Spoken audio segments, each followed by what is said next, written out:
Respetamos los procesos de Panamá. Marco Rubio, en su visita al presidente Luis Abinader de República Dominicana, continuando con su gira por la región centroamericana y el Caribe, le preguntan por las declaraciones de José Raúl Mulino el día de hoy, porque le están dando la vuelta al mundo. Esto es mundial. Y lo que dice es lo siguiente: respetamos los procesos de Panamá, y que no está confundido con las conversaciones con Panamá. Se refiere a esto con que sabe correctamente cómo se manejan las leyes y todo, pero vamos a ver si realmente está confundido o no. Escuchamos.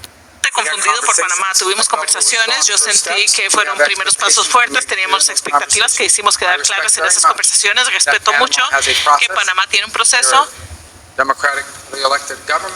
es un gobierno elegido democráticamente, tiene reglas.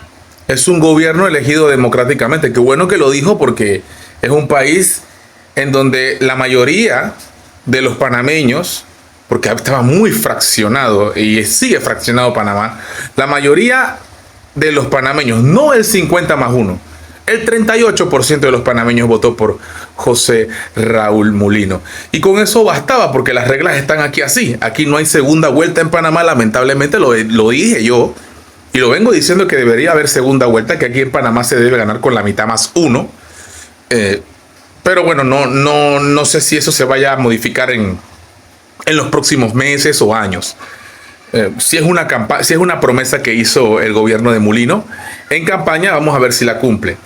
Qué bueno que dice que fue elegido democráticamente. Seguimos escuchando. Leyes van a seguir con su proceso, pero nuestras expectativas son las mismas. Y sobre ese punto diría solamente que los Estados Unidos tienen una obligación bajo el tratado para proteger el canal de Panamá si fuera atacado. Esta obligación habría que hacerla cumplir por las Fuerzas Armadas de los Estados Unidos en particular.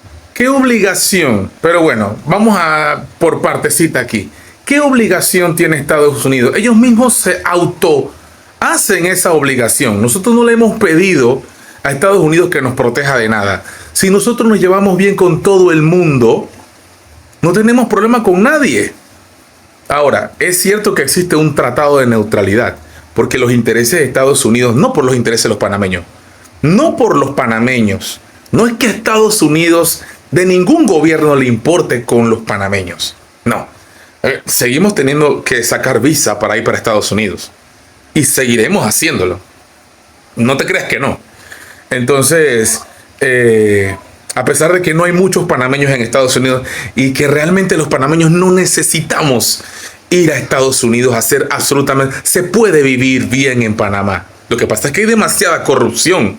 Y esto hay que decirlo. Nuestros gobiernos, como Panamá es un país de la gozadera, hay mucho billete en Panamá y unos cuantos grupos de poder, que eso es lo que deberían estar haciendo los organismos internacionales. Hablando de eso, la corrupción imperante en Panamá es el problema principal de todos los panameños.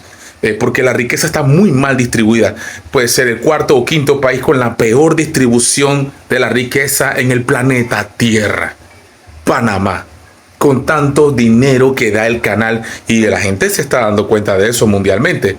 Y los beneficios, vaya usted a ver las carreteras, vaya usted a ver las calles, vaya usted a ver las escuelas, los hospitales, las oportunidades de empleo. Nada.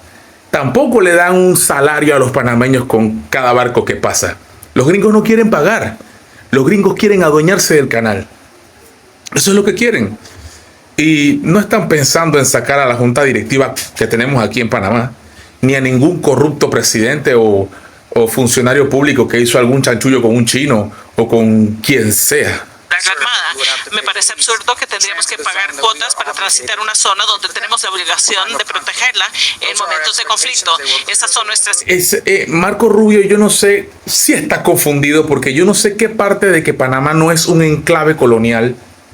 Ellos tienen que defender Alaska, tienen que defender Hawái, tienen que defender su Puerto Rico, tienen que defender Florida, Texas, California, Idaho, Wyoming, Montana, qué sé yo, Dakota, Carolina del Norte. Si me sigues, ¿verdad? Sus estados. Panamá no es un estado de los Estados Unidos. ¿Cómo que no van a pagar? ¿Cómo que no tienen que pagar? Si yo fuera de otro país diría, entonces si él no paga, yo tampoco pago. Y se va a la mierda todo. El canal, todo se va a la mierda. Entonces, sí está confundido Rubio, que se le olvida que Panamá no pertenece a los Estados Unidos de Norteamérica. ¿Qué partecita de? Por eso que leí un post ahí del Soundtrack muy interesante, que se necesita la valentía de Urracá, la determinación de Ascanio Arosemena, la sangre de Victoriano Lorenzo. Verdaderamente los verdaderos panameños patriotas jamás están revolcándose en la tumba. Urracá, Bayano, ¿verdad? Victoriano Lorenzo, Belisario Porras se están revolcando en la tumba en estos momentos. Los patriotas panameños verdaderamente con la manera como estamos manejando la diplomacia hoy por hoy aquí en Panamá. Qué locura. Seguimos escuchando a Marco Rubio. Expectativas fueron claras y claramente entendidas en esas conversaciones, pero respeto mucho el hecho de que Panamá tenga un proceso de leyes, procesos con los que tienen que cumplir con respecto a las autoridades del Canal de Panamá, y les vamos a permitir que pasen por ese proceso. No estoy confundido por Panamá, tuvimos conversación. Les vamos a permitir, o sea que ustedes nos van a dar algo para que nosotros hagamos nuestro proceso. Pero ¿quién se cree esta gente, Dios mío? Abre los ojos, panameño. Abre los ojos. La política del garrote y la zanahoria. Búsquelo en Google. El garrote y la zanahoria. No puedo hacer toda la tarea diplomática, geopolítica del mundo. Hay que entender realmente cuáles son los intereses. Es la excusa que sea, de que había un barco chino atrás de mí, era de Corea del Sur. En fin, que hay que romper relaciones. ¿Quién va a romper con qué? Porque nos lo dices tú. ¿Qué te pasa? Panamá tiene que tener relaciones comerciales con todos los países del mundo. Abre los ojos. Panamá tiene que unir filas. Pero tenemos un presidente grosero que no sabe hablar de diplomacia. Un desastre. ¿Qué vamos a hacer? No quiere ayuda. Molino no quiere ayuda. Tanta gente inteligente, sabios aquí en Panamá, conocedores de las leyes, de los tratados, que podemos ir ante cortes internacionales. Por favor, antes de llevar esto a una conversación de tú a tú, ¿por qué igualarse de tú a tú con Estados Unidos cuando sabemos que ellos tienen la gran facilidad de apretar un botón y borrar un país del mapa? You know, pra.